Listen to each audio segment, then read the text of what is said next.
Hi, hello, எல்லாருக்கும் வணக்கம். இந்த வாரம் இன்னொரு முக்கியமான லைஃப் ஸ்கில்லை பற்றி தான் நான் இங்கே பேச போகிறேன். தெளிவாக பேசுவது எப்படி, ஏன் தெளிவாக பேசணும், எப்படி தெளிவாக பேசணும் அப்படின்றத பற்றி எல்லாம் நம்ம இந்த வீடியோவில் குயிக்காக கவர் பண்ணுவோம். ஓகே,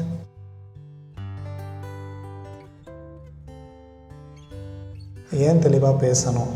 யார்கிட்ட நீங்கள் பேசினாலும் அவங்க நீங்கள் என்ன பேசுகிறீங்கன்றதை காது கொடுத்து கேட்பாங்க. உங்களுக்கு தெளிவாக பேச முடியலை, தெளிவாக பேச தெரியல அப்படின்னா உங்களை ஒரு பொருட்டாக மதிக்க மாட்டாங்க. மனிதர்களுக்கு இடையே உறவை மேம்படுத்துறது அவங்களுடைய பேச்சு தான். அந்த பேச்சு எவ்வளவுக்கு எவ்வளவு இனிமையாக தெளிவாக இருக்கோ அவ்வளவுக்கு அளவு உங்களுடைய உறவு மேம்படும். ஸோ அதனால் தெளிவாக பேசுகிறது அப்படின்றது ரொம்ப ரொம்ப முக்கியம். தெளிவாக பேசுகிறது அப்படின்றது it is repetition and refinement.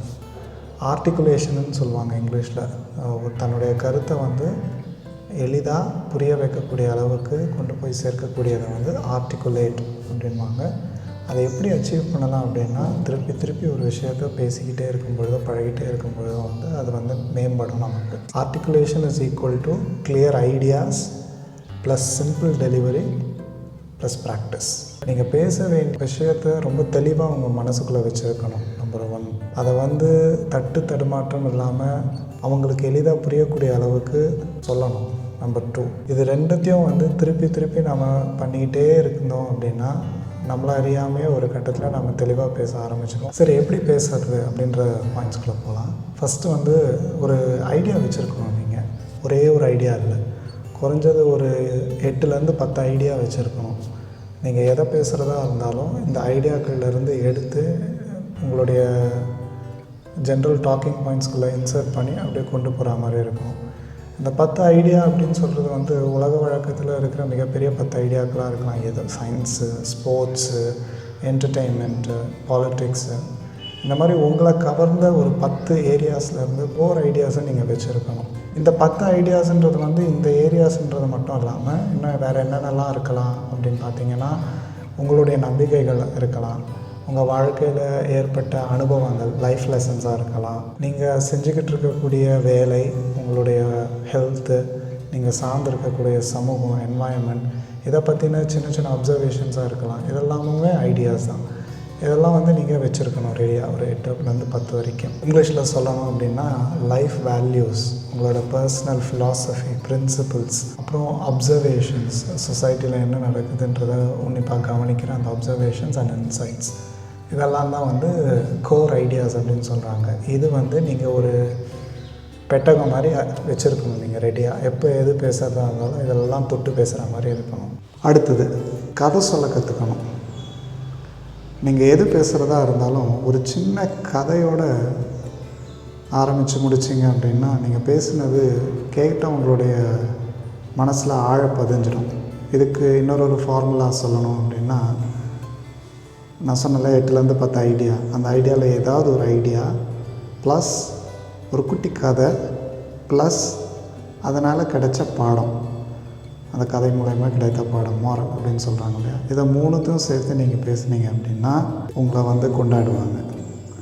ஏன்னா மனிதர்களுக்கு ரொம்ப அப்ஸ்ட்ராக்டான கான்செப்ட்ஸை பற்றி பேசுறது, அதாவது ரொம்ப தியரியாகவே நம்ம பேசிக்கிட்டு இருந்தோம்னா எளிமையாக அவங்களால கிரகிக்க முடியாது. ஸோ புரிஞ்சுக்கிறதுக்கு கொஞ்சம் கஷ்டமாக இருக்கும். ஒரு கதையோடு நம்ம அசோசியேட் பண்ணோம் அப்படின்னா, ஓ இதுதானா, அவங்க வாழ்க்கையில் இருக்கக்கூடிய கதைகளோடு நீங்கள் அசோசியேட் பண்ணி சொன்னாலும் சரி, இல்லை உங்கள் வாழ்க்கையில் ஏற்பட்ட அனுபவங்களை ஒரு சின்ன கதையை வச்சு அது மூலயமா பாடமாக சொன்னாலும் சரி. ஸோ ஆக மொத்தம் நீங்கள் பேசும்பொழுது ஒரு கதையோடு நீங்கள் பேசுனீங்க அப்படின்னா அது மக்கள் மனதில் எளிமையாக புரியும். சூப்பர் ஸ்டார் ரஜினிகாந்த் அவர்கள் தன்னுடைய பேச்சுக்கள் எல்லாத்துலேயும் ஒரு கதை வச்சுருப்பார். அந்த மாதிரி குட்டி கதை, மாரல், அவருடைய ஐடியா. இப்போ உங்களுக்கு ஒரு எக்ஸாம்பிள் நான் சொல்லணும் அப்படின்னா, வாழ்க்கையில் கஷ்டப்பட்டிருக்காங்க அப்படின்றத உங்களுக்கு புரிய வைக்கணுன்னா, வாழ்க்கையில் கஷ்டப்பட்டிருக்காங்கன்றது ஐடியா, எப்படி கஷ்டப்பட்டாங்கன்றது ஸ்டோரி. அவங்க சாப்பாட்டுக்கு கஷ்டப்பட்டிருக்கலாம், நிறைய வேலைகளுக்கு போயிருக்கலாம், அது மூலயமா அவங்களுக்கு அடுத்த கட்டத்துக்கு படிப்படியாக மேலே வந்திருக்கலாம். ஸோ அதுதான் மாரல். நான் கஷ்டப்பட்டேன், இப்படியெல்லாம் கஷ்டப்பட்டேன்றத ஒரு கதை, அது மூலயமா நான் அடுத்து மேலே வந்துட்டேன். இப்போ நீயும் கஷ்டப்பட்டேன்னா உன்னால் மேலே வர முடியும், நீயும் உனக்கான வாய்ப்புகளை பயன்படுத்திக்கிட்டேன்னா நீ மேலே வர முடியும். இங்கே வாய்ப்புகள் அப்படின்னு சொல்லும்போது அந்த கதையோடு நீங்கள் ஒத்து போகலாம். ஸோ இதெல்லாம் தான் வாய்ப்புகளா அப்படின்ட்டு. இது ஒரு வகை தான், ஒரு ஐடியா தான். கஷ்டப்பட்டோம் அப்படின்றதுக்கான ஒரு ஐடியாவை மக்களுக்கு சொல்கிறதுக்காக. இந்த மாதிரி எதை சொல்லணும் அப்படின்னு நீங்கள் நினச்சாலுமே ஒரு சின்ன கதையோடு நீங்கள் சொல்லலாம். அதுதான் 2வது பாயிண்ட். 3வது முக்கியமான பாயிண்ட் வந்து எழுதணும். தெளிவாக பேசணுன்னா எழுதணும். எப்படி எழுதணும்னு நான் சொன்ன உடனே ஒரு புக் எழுதணுமா அப்படின்னு கேட்குறது இல்லை. ஏதாவது எழுதணும். மொதல் நாள் நீங்கள் எழுத ஆரம்பிக்கிறீங்கன்னா ஒரு பேப்பரை எடுங்க, கிழிங்க நோட்டில் இருந்து. பக்கத்தை வந்து முதல் லைன்லேருந்து கடைசி லைன் வரைக்கும் எழுதுங்க. என்ன எழுதுறது அப்படின்னு உங்களுக்கு தோணலாம். அன்றைக்கி காலையில் நீங்கள் எழுந்ததுலேருந்து தூங்க போன வரைக்கும் என்னென்னலாம் பண்ணிங்க அப்படின்றத எழுதுங்க. கிராமர்லாம் ஃபாலோ பண்ணணும்னு அவசியம் இல்லை. இங்கிலீஷோ தமிழோ உங்களுக்கு எந்த மொழி சந்தோஷத்தை கொடுக்குமோ அந்த மொழியில் நீங்கள் எழுதலாம். காலையில் நான் எழுந்தேன், காஃபி குடித்தேன், இட்லி சாப்பிட்டேன், இத்தனை மணிக்கு சாப்பிட்டேன், இந்த கலரில் சட்டை போட்டேன், இத்தனை மணிக்கு வீட்டை விட்டு கிளம்புனேன்.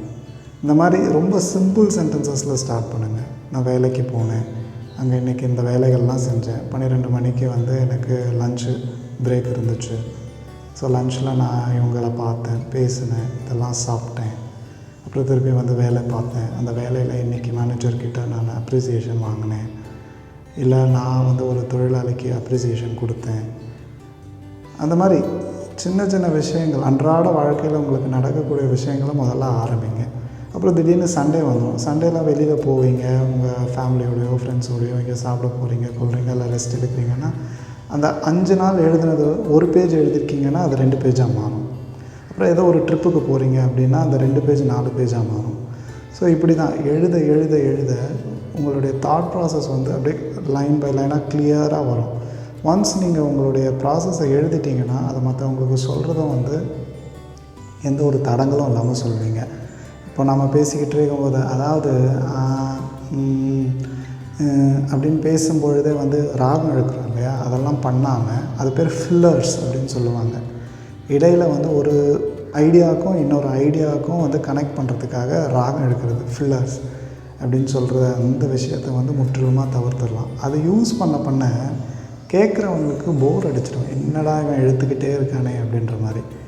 கோர்வையாக பேசிக்கிட்டே இருக்கணும். இப்போ சப்போஸ் உங்களால் அந்த இடத்துல அடுத்து என்ன வார்த்தை வருது அப்படின்றது பேச முடியலன்னா அப்படியே கட் பண்ணிவிடுங்க, சைலன்ஸ் ஆகிடுங்க. சைலண்ட் ஆகிட்டிங்கன்னா ஓகே, அடுத்து என்னவோ பேச போகிறான், இவ்வளோ நேரம் பேசிகிட்டே இருந்தானே ஏதோ கட் ஆகிடுச்சு அப்படின்னு திடீர்னு எல்லாரோடைய அட்டென்ஷனும் உங்கள் மேலே வரும். திருப்பி அங்கேருந்து ஆரம்பிக்கலாம். உங்களுடைய தாட்ஸை வந்து நீங்கள் அரேஞ்ச் பண்ணி பேச ஆரம்பிக்கலாம். இப்போ நான் பேசுகிறதுலுமே அந்த இது இருக்குன்றதை நான் நினைக்கிறேன். தெளிவாக பேசுகிறது அப்படின்றது எழுதணும், கதைகளை வைத்து பேச வேண்டும். அப்புறம் என்ன ஐடியா பேச போகிறீங்களோ அதை வந்து ரொம்ப தெளிவாக வச்சுருக்கணும். நீங்கள் இந்த 3 ப்ராசஸை வந்து நீங்கள் ஃபாலோ பண்ண ஆரம்பிச்சிங்கனாவே தெளிவாக நீங்கள் பேச ஆரம்பிக்கலாம். இது வந்து பிகினர்ஸ் கைடு. இதிலே வந்து இன்டர்மீடியேட் அண்ட் அட்வான்ஸ்டு இது 2ம் இருக்குது. அது வேணும்னா சொல்லுங்கள், நான் உங்களுக்கு வீடியோவாக போடுறேன். பட் பிகினர்ஸ் நம்ம இப்போ ஸ்டார்ட் பண்ணுவோம் தெளிவாக எப்படி பேசுகிறது அப்படின்ட்டு. உங்களுக்கு இந்த மாதிரி கண்டென்ட் பிடிச்சிருக்கு அப்படின்னா லைக் பண்ணுங்கள், ஷேர் பண்ணுங்கள், சப்ஸ்கிரைப் பண்ணுங்கள், அந்த பெல் பட்டன் அமுத்துங்க. உங்களுக்கு வேறு ஏதாவது வீடியோஸ் பார்க்கணும், லைஃப் ஸ்கில் ரிலேட்டடான வீடியோஸ்னால் சொல்லுங்கள், நான் வந்து வீடியோ கூட ட்ரை பண்ணுறேன். சரியா?